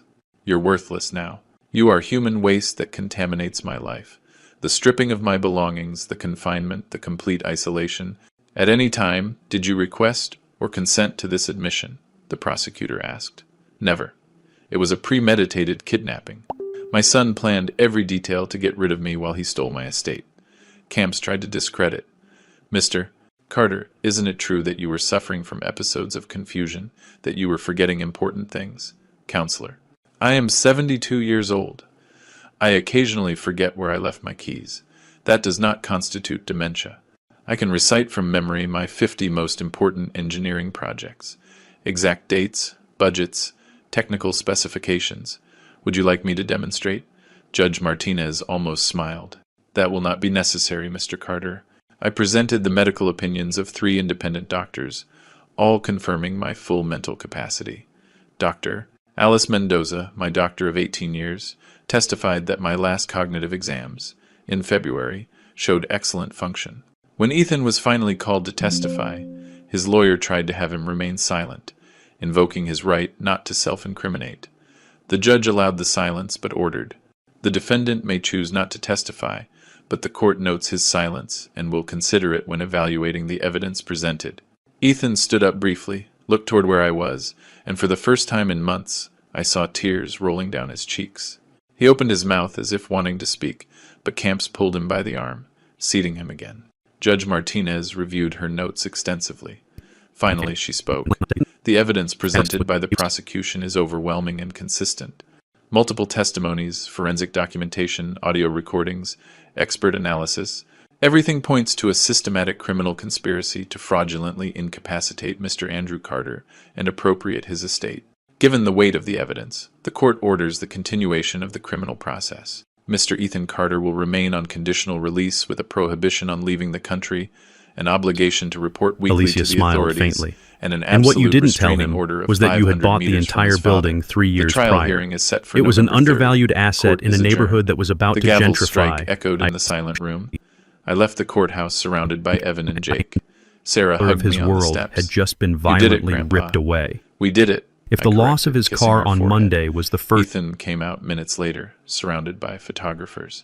Someone had leaked the case to the tremor, the press. main earthquake was Headlines on scheduled for reporters' Tuesday phones morning. already read. The second Elderly domino was engineer not about accuses son status. of forced It was about power. institutionalization It was and about theft. money. My I son spent my searched morning for me with peacefully his reading a gaze through book the on my crowd. porch. Our eyes met one last time, before his lawyer pushed him toward a waiting car. In that gaze, I saw something I didn't expect. Not rage, but the absolute devastation of a man confronting, for the first time, the monster he had become. 3 days after the preliminary hearing, I sat across from the public notary Fernando Alcazar in his office on Genoa Street, a traditional office with mahogany shelves full of legal codes, an antique desk polished to a shine, the official state seal hanging on the wall. Evan accompanied me as a witness, along with Jake, who had insisted on witnessing this historic moment. Mr. Carter, the notary began, adjusting his glasses, I have thoroughly reviewed the will you wish to formalize. I must confirm that you are completely certain of these provisions. They are unusual, The second to say call the from least, Thornton. Completely certain, I replied with a firmness that surprised even me. This will represents not only the distribution of my estate, but a final attempt at a moral lesson. The notary nodded, beginning the formal reading. Public will and testament of Andrew Carter. In full possession of my mental faculties, as demonstrated by the attached medical reports, I dispose of my estate, valued at approximately $1,317,000, as follows. First, I expressly revoke any previous will, codicil, or testamentary disposition. This document completely nullifies the prior will from the 15th of January 2018, which named my son, Ethan Carter, as the principal heir. I felt the weight of those words. I had drafted that previous will thinking of family continuity, assuming Ethan would protect the legacy I built. Serious How naive condition, I but was, stable as of the notary yesterday. continued. What happened to her? I named my I can't granddaughter provide Sarah details Carter over the phone, as my sir. principal heir, You'll need to come in granting person. her 80% Are you of my family? total estate, I'm her husband. equivalent to Pause. approximately Fourth floor, $1,053,000. Ask for the This charge bequest nurse when you includes arrive. the property on Main Street, the property on Oak Avenue, investments at Bank of America, and designated savings accounts. I lowered the phone. Sarah, who had Robert come was straight watching from the me. university, was sobbing silently. I squeezed her hand. Third, I donate $200,000 to the Vulnerable Elder Protection Foundation, an organization dedicated to preventing abuse against seniors. This donation is to be used specifically to create a free legal aid program for elders facing family mistreatment. It was a cause that had acquired deep meaning after my experience. If my story saved even one elderly person from suffering a similar betrayal, it was worth every moment of pain. Fourth, I donate $150,000 to Jacob Miller in recognition of his unwavering friendship of 43 years and his invaluable help during my moment of greatest vulnerability. Jake protested immediately. Andrew, it's not necessary. I did what any brother would do. That's precisely why you deserve recognition, I replied. Besides, these funds can improve the facilities at the Pines, benefiting future residents. The notary waited for us to settle before continuing. Fifth, and this is the most complex clause. Regarding my son, Ethan Carter, I establish absolute disinheritance from the principal estate due to actions that constitute legal grounds for disinheritance, according to Section 853 of the Civil Code. Specifically, severe psychological mistreatment, misappropriation of assets, and deliberate abandonment. The room fell completely silent. Even having discussed this extensively, hearing it formalized was stunning. However, the notary proceeded, reading carefully, I establish an extraordinary possibility of redemption through the strict fulfillment of the following conditions over an uninterrupted period of 5 years. 1. Complete 60 verified monthly hours of community service in nursing homes, personally attending to residents with dementia, paralysis, or conditions requiring intensive care. That specification was deliberate. Ethan had to experience firsthand what it means to care for the vulnerable elderly he himself planned to abandon. 2. Attend weekly psychological therapy with a certified professional, submitting verifiable quarterly reports of genuine progress. 3. Fully restitute every dollar misappropriated, including the $15,400 from the sold Mercedes, the $48,000 from Beatrice's account, and the expenses documented by Sarah, totaling $123,000. Before we continue, total to be restituted, please subscribe to the channel and write in the comments what time it is where you are now. Through minimum I monthly returned payments from of the restroom to find them $3,000. huddled together. Evan like had conspirators. calculated that those payments Rodney would and take Cora, more than heads 5 bent years to close, complete, whispering ensuring a with an sustained urgency that commitment. stopped the 4. moment I approached. Submit a monthly letter of sprang authentic apart as if I'd reflection caught on his them doing actions, something no shameful. less than 2 pages, Everything okay? demonstrating a progressive settled into my understanding seat of at the gate harm 17, caused and watching genuine them. moral growth. You two have been These letters quiet will this be morning. evaluated by a committee Rodney of didn't 3 look up from independent his phone. psychologists Fine. appointed by Just the executive. tired from the If trip. Ethan Carter fulfills Cora's smile was absolutely too all bright, of these too conditions for sudden. 5 We're just consecutive years without fail, Sarah Carter will be authorized, not obligated, to provide Ready him to with a get monthly home. pension of Can't wait to sleep in our own bed. $1,200 through a trust administered by her. This pension is sufficient for a dignified but modest survival, teaching the value of money earned through effort and humility. Sarah spoke for the first time. Grandpa, what if Dad rejects these conditions? Then he will receive exactly what he gave me at the Pines. Nothing. $0. But he will have had the choice. He will have known the path to redemption, and if he chooses not to take it, it will be a conscious decision that reflects his true character. The notary concluded the reading. 6th, I name Evan Shaw as the primary executor of this will, granting him an additional $50,000 for this labor, which I anticipate will be complex and prolonged. 7th, the apartment in this neighborhood is left to Sarah as her personal residence, non-transferable for 10 years. 8th, all expenses of this will shall be covered by a $30,000 reserve designated specifically. Do you wish to add any final personal statement? The notary asked. I had prepared this mentally for weeks. Yes. Let the record state the income she reports this will is not match born the from spending, hatred, not but even from close. a paternal love that After I hung up, recognizes I its sat limits. motionless in I my spent office 72 chair. years protecting my son from $43,000 in consequences, debt. believing that Evicted love from a meant a luxury shield apartment. against reality. I learned The Paradise painfully Valley comments that were true anchors, love sometimes requires establishing allowing expensive consequences to expectations teach early. lessons that words Kevin's never defensiveness could. kept If Ethan interference completes the minimal. conditions for She'd done redemption, this before. he will demonstrate Amanda's a genuine comment transformation proved it. worthy of a Another second rich chance. one. If not, he will I live opened my knowing desk he drawer had that and pulled chance out and a refused legal it. pad. In either Something case, I did I will when have done problems my needed final solving. duty as a father, At the top offering of the a page, I path to wrote, salvation Jessica without signs guaranteeing what he I would know. take it. I The signed list every grew. page with a Debt firm amounts, signature. eviction date, Evan and Jake signed the as timing of her witnesses. relationship The with notary Kevin. applied the official Every seals. pointed question He from registered last the night's document dinner. in the notarial When I protocol. finished, 3 A pages certified were covered copy in was notes. deposited in the Kevin general wouldn't registry listen. of That was last clear. wills and testaments. He'd chosen his side, It is legally and it wasn't formalized, which the meant I notary had 2 announced. weeks before the From wedding. this moment, upon 2 the weeks to testator's find proof passing, she was these targeting me. provisions are binding 2 and weeks to irrevocable. stop this We left the before she notary's destroyed office my into son. the sunny September I afternoon. clicked back to her Instagram, Sarah walked between studying Jake each and me, photo with her new arm eyes. linked with mine. Somewhere in this Grandpa, carefully what do you curated think Dad will performance do was when he the truth. finds out? I don't Somewhere know, was my girl. evidence. I But just it's no had to longer find my it. responsibility to A week predict or had passed control his since Kevin reactions. hung up on me. I planted the 7 seed. days of I provided the silence that water felt and like light through months. these conditions. I'd left voicemails, Whether it sprouts 8 or of them. dies depends entirely The first 2 on were him. calm, Evan rational took us to lunch at a explanations quiet of the credit restaurant. report. During the meal, By the 4th, we I discussed was pleading. practical realities. By the 7th, I stopped Natalie had trying to sound finalized the composed. divorce 3 days None after the were preliminary returned. hearing.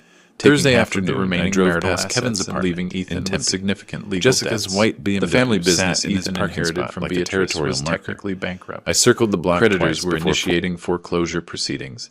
Ethan had lost everything: family, reputation, financial stability, social respect. Sarah reported he was living alone in a modest rented apartment in a working-class suburb, working as an administrative assistant at a hospital, earning $1,800 a month. A fall from an ostentatious executive to a basic employee in 5 months, precisely what he needed to experience. The criminal process will conclude in November, Evan explained. The prosecutor is seeking a 5-year prison sentence, but given that you are an elderly victim, an aggravating circumstance could increase the penalty. More likely is 3 effective years with 2 conditional. If he accepts guilt and avoids a prolonged trial, and can the community service from the will be fulfilled simultaneously with a criminal sentence? Jake asked. Yes. In fact, the judge might consider that voluntary community service as a mitigating factor, demonstrating genuine remorse. It would be strategically smart for Ethan to start immediately before sentencing. We finished lunch late. Sarah returned to the university for an afternoon class. Jake went back to the Pines for an administrative meeting. Evan and I walked slowly through the park, enjoying the perfect autumn My atmosphere. daughter was rushed Andrew, into surgery. you've built a brilliant legal architecture, Evan commented. But the emotional architecture, how are you handling it? I sat on a bench facing the pond. Some days I wake up, momentarily forgetting what happened, reaching for the phone to call Ethan and chat like we used to. Then I remember, and it hurts like a fresh wound. Other days I feel relief for having finally acted after years of educational negligence. It's contradictory, complex, painful, but necessary. Can't know that Do you think have he this. likes the conditions? You understand? Honestly, He finds I out. don't know. Part of me hopes so, desperately. Another part is preparing for one final disappointment. But that uncertainty is precisely the point. He must choose. I can't force a transformation. I can only create the conditions that make it possible. We sat until the sun began to set, painting the sky in oranges and pinks. Life went on, indifferent to human dramas.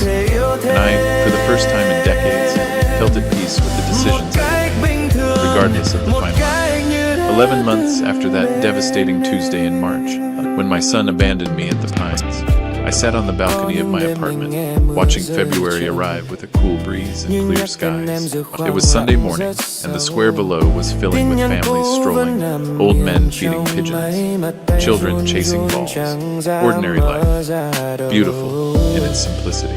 Jake would arrive in half an hour for our weekly lunch, which had become a sacred tradition. Sarah was studying for her final exams in her last year of psychology, but promised to visit that afternoon. My life had found a quiet and modest rhythm. I'd heard deeply satisfying in ways that years of abundance never achieved. The final trial had concluded in November, as Evan predicted. Ethan accepted a negotiated plea, avoiding a lengthy process. The sentence, 3.5 years in prison with 2 suspended, meaning he would serve 18 effective months if he maintained good behavior, plus 500 hours of mandatory community service in geriatric institutions. Natalie received 2 years probation for complicity and bribery, avoiding prison time but leaving her with a permanent criminal record. The family business closed for good in December. Creditors liquidated the assets, covering barely 60% of the debts.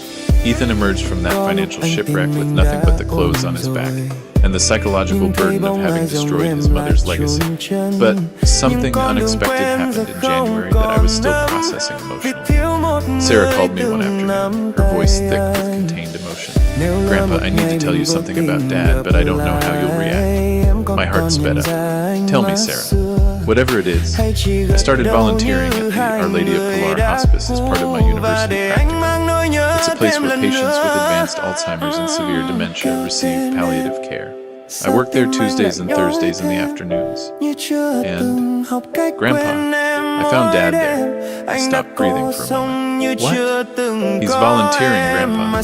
Not the mandatory service from his court sentence. He does that at another supervised location. This is extra, genuine volunteering that no one is forcing him to do." I saw him helping an elderly man in his 80s to eat slowly, wiping his mouth with infinite patience. Third night, talking to her sweet Henry, though my God didn't finally answer her. I've been calling him non-stop first. "Where are you? What is all this? Who was that?" "And what did you say?" Desperate. I asked him, almost hysterical. "Very different from Grandpa," he said he needed to understand. "That every night I think you were very clear on something. He dreams of you locked up. You said you didn't want to be with me alone, scared I was a failure, abandoned, that you deserved those images haunt him without rest." Henry, he said the only way to find anything resembling peace was to experience first when I lose my temper to care for the vulnerable. I didn't mean elderly. Come home, please. Tears were rolling down my cheeks without permission. I stayed silent. How long has he been around my new room? The coordinator at the hospice told me he started in November. It had a private bathroom with a jacuzzi. He goes a walk-in closet a week and a king-size bed to 80 hours that probably cost much more than the 60 required by your will. He does it without publicity, without seeking credit. He just shows up, works quietly, and leaves. That information haunted me for weeks. Part of me wanted to believe it as a genuine sign of transformation. Another part remained skeptical, remembering past manipulations. Was it real repentance or a calculated performance to eventually claim the conditional inheritance? Evan advised caution. "Andrew, 11 months don't erase 45 years of behavioral patterns. Observe, document, but don't get your hopes up prematurely. Real transformation takes years to verify." Jake was more optimistic. "I have seen genuine redemption in people. It's not common, but it happens. Maybe hitting bottom so brutally finally woke something up in him." Sarah provided me with monthly reports. Ethan continued his volunteering without fail. He had started weekly psychological therapy with a doctor specializing in the rehabilitation of family abuse perpetrators. He lived in a tiny 30 square meter apartment. He worked his administrative job without complaint, cooked simple meals, read books on gerontology at night.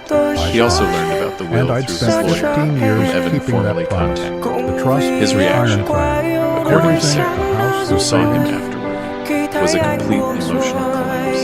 "I don't even deserve that chance," he said between sobs, "but I will take it. I will dedicate the rest of my life to trying to become the man Dad always believed I could be." In February, Sarah brought me a manila envelope. "Grandpa, Dad asked me to give this to you. He doesn't know if he'll read it, but he needed to write it." Inside was an 8-page handwritten letter, trembling handwriting, dried tear stains visible on the paper. I began to read in the privacy of my room that night. "Dad, I have no right to call you that after what I did, but you are the only thing you ever were. My father, I, on the other hand, stopped being your son the day I called you human waste. Those words, which I thought would give me power, have become chains I carry day and night. Every elderly man I help feed at the hospice has your face. Every trembling hand I hold is yours, which I refuse. Every confused look from a dementia patient reminds me of the monstrous lie I invented about you. I don't sleep for more than 3 hours at a time. Nightmares are my only deserved company. I'm not writing to ask for forgiveness. I know I don't deserve it. I'm writing because Dr. Alvarez, my therapist, says I must face the complete truth. I destroyed the noblest man I ever knew for a greed so stupid that I now don't understand how I could value money over your love. Mom would be devastated. Sarah looks at me with pity more than love. I lost everything, and that should be punishment. My name is Samuel, but it's not. Because worse than losing material things is waking up every day, knowing I betrayed the only being who loved me unconditionally. I have started to pay back the money. $3,000 a month for my $1,800 salary. I live on $700. I eat rice, lentils, bread. I walk 4 kilometers to work every day to save my transport. I am selling my remaining possessions, not because of the will's obligation, but because I don't deserve comfort while you suffer in prison.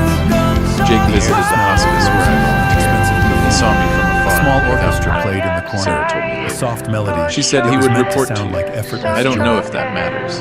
I do this because every time I hold the hand of the man filled with light, I imagine it's yours, which I let go of so cruelly. And in those moments, for brief seconds, I feel something close to your lips. Dad, if you read this, I just want you to know, you are right not to believe me yet.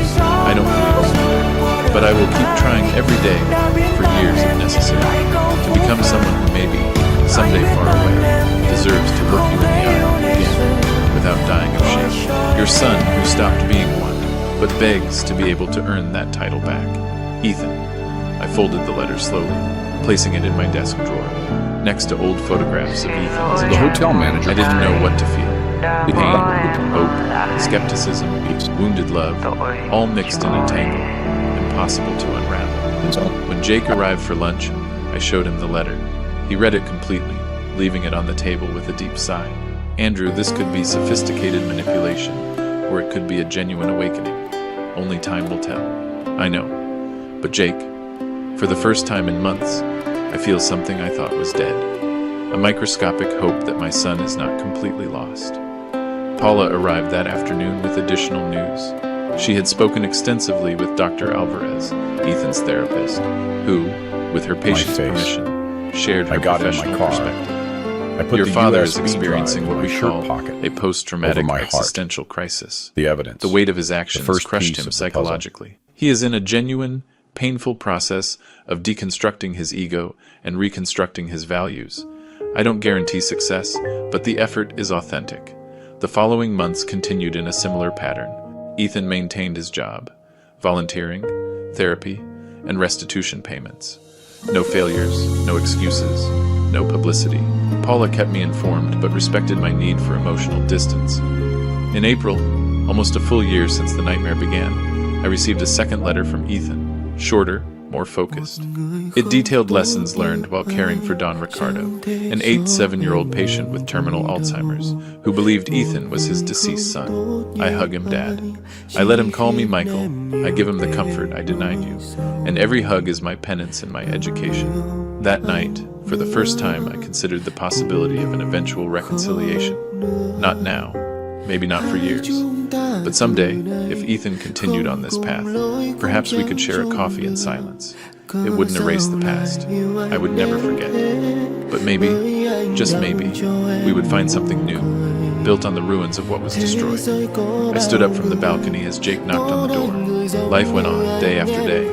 Paula was thriving, graduating with honors and accepting a job at the Elder Protection Foundation. Jake and I were planning a trip to Austin to revisit the building we built 4 decades ago. I was writing my memoirs, documenting this experience, hoping to help other elders facing similar betrayals. And somewhere in the city, my son was cleaning the incontinence of an unknown old man, finally learning what human dignity means. I didn't know if this story would have a happy ending. Maybe it didn't deserve one, but it had something more valuable. An honest ending, where consequences taught lessons that blind love never could, and that, I discovered, was enough to let me sleep in peace. If you like this story, give the video a like, subscribe to the channel, and share your impressions in the comments. To hear the next story, click on the box on the left. Thanks for watching. Trong em đã quá nhiều người như anh chẳng đáng cho em phải yêu thêm nữa đâu.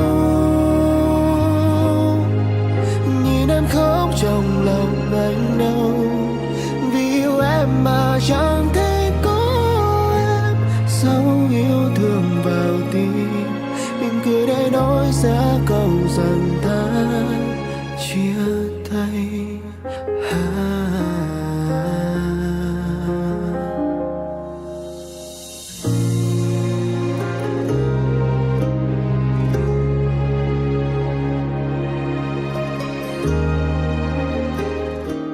Cớ sao lại yêu anh đến thế, bởi anh đâu cho em nụ cười. Thế giới có bao người tốt hơn người giống như anh em ơi. Cuộc đời anh như sóng vỗ lên đây, làm thuyền em không bến đỗ trên vênh. Một người như anh chỉ làm em thêm đớn đau. Đừng vì anh mà khóc, nước mắt em rơi đã quá nhiều.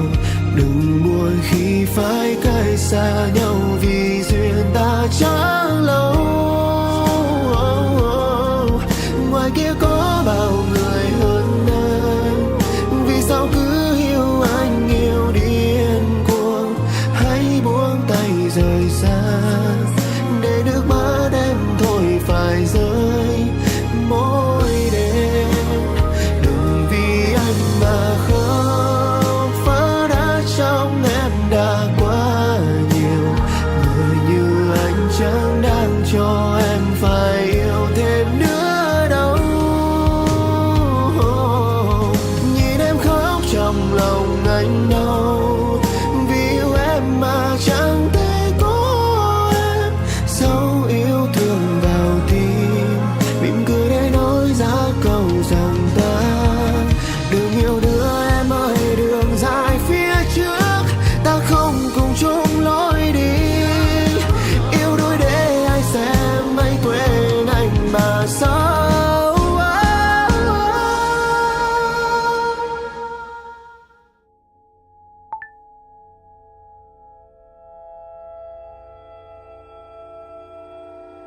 Vì anh mà khóc, nước mắt em rơi đã quá nhiều.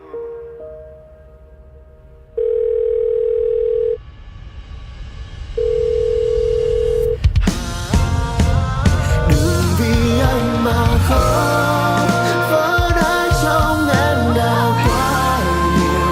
Người như anh chẳng đáng cho em phải yêu thêm nữa đâu.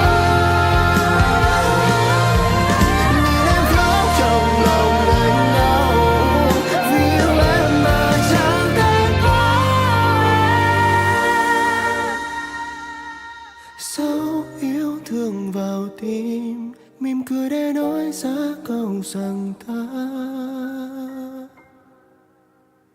chia tay.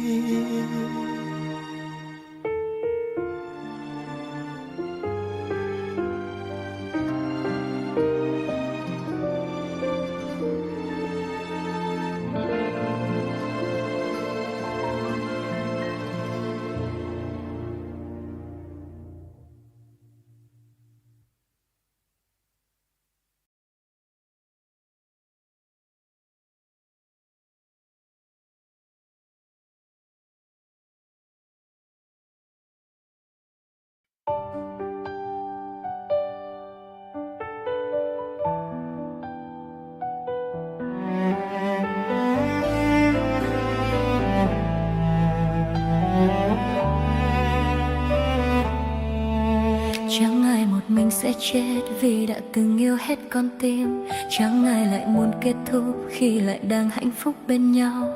Phải chăng là sự cố gắng cũng chẳng thể giúp ích nên chi? Những gì đã qua liệu rằng có ý nghĩa gì? Đã qua nhiều lần yêu đuối, liệu lần này lần cuối hay chưa? Phút giây bình yên như xưa còn đâu? Nếu đây là lần chia tay, cũng là lần giải thoát cho nhau, để anh tự do bước đi, chọn hạnh phúc riêng mình. Dặn lòng dù biết sẽ chẳng thể quên đi anh, người đã khiến em yêu hết lòng. Khi phải nghe lý trí, mặc kệ cho con tim đau đớn.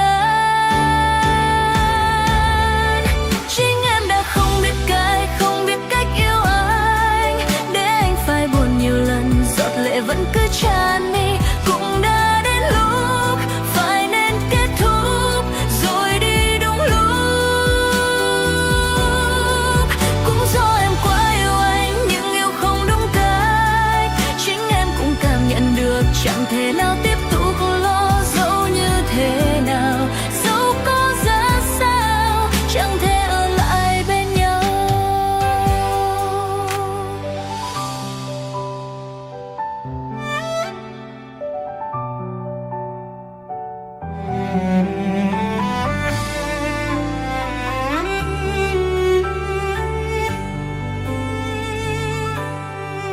Chẳng ai một mình sẽ chết vì đã từng yêu hết con tim.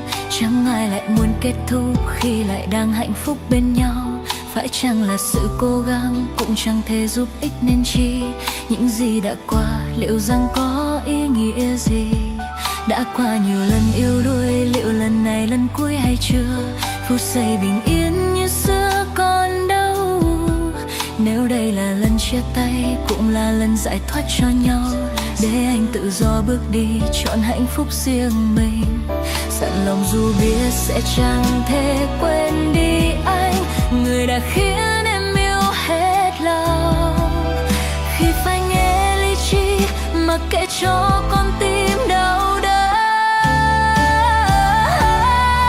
Chính em đã không biết cách yêu anh, để anh phải buồn nhiều lần, giọt lệ vẫn cứ tràn mi. Cũng đã đến lúc phải nên kết thúc rồi đi đúng lúc. Cũng do em quá yêu anh nhưng yêu không đúng cách, chính em cũng cảm nhận được chẳng thể nào tiếp tục lo. Dẫu như thế nào, dẫu có ra sao, chẳng thể ở lại bên nhau. Chính em đã không biết cách yêu anh, để anh phải buồn nhiều lần, giọt lệ vẫn cứ tràn mi. Cũng đã đến lúc phải nên kết thúc rồi đi đúng lúc. Cũng do em quá yêu anh nhưng yêu không đúng cách, chính em cũng cảm nhận được chẳng thể nào tiếp tục lo. Dẫu như thế nào, dẫu có ra sao, chẳng thể ở lại bên nhau.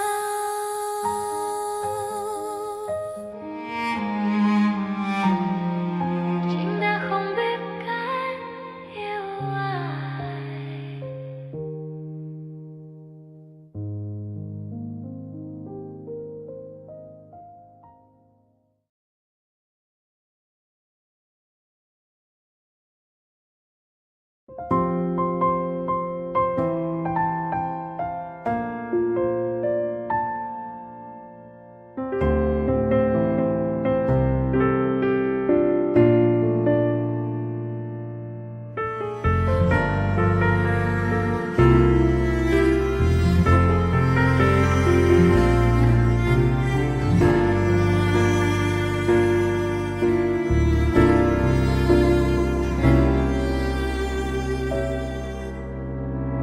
Nhiều khi ánh mắt đôi môi của người làm cho anh thấy vui hơn khi em nở nụ cười. Người như là giấc mơ thật đẹp, làm anh thao thức bao đêm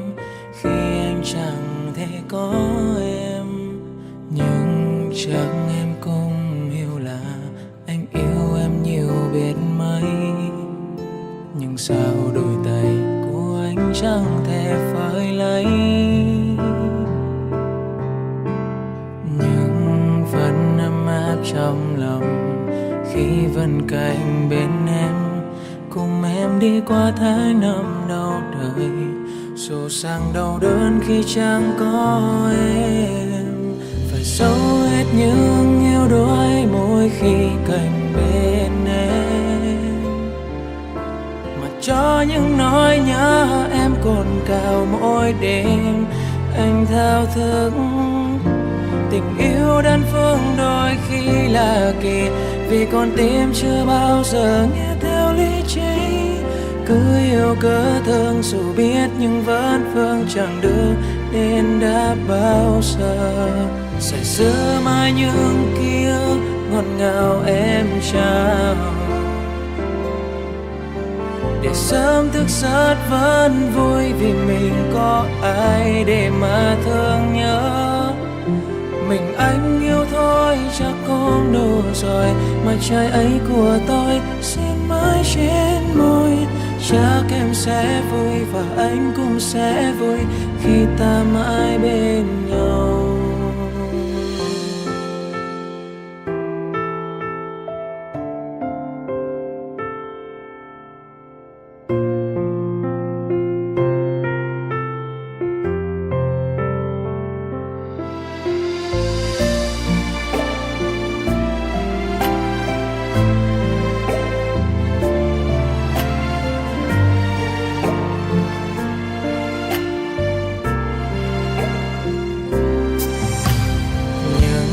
Chắc em cũng biết là anh yêu em nhiều lắm đấy, nhưng sao đôi tay anh chẳng thể phơi lấy,